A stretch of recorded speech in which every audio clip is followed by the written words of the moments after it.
идеяларды мен көбіне ночью где отырып барлығын жасап ночью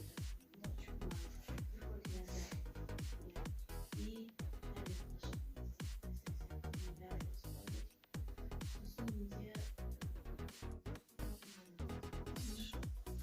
кеше ғана сәбиім желпілдеген, кеше ғана балайым күңкілдеген, кеше ғана балайым желпілдеген, уақытта ең күңгілді бір өзекке балалығым өтіп кетті, тым келмеске.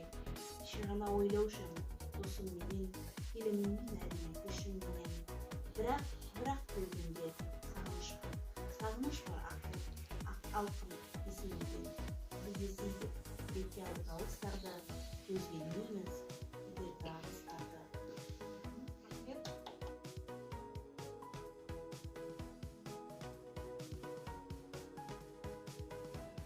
Сәтсіздікке жалына, білдің мен отан оралып, қазақ болып жаралып.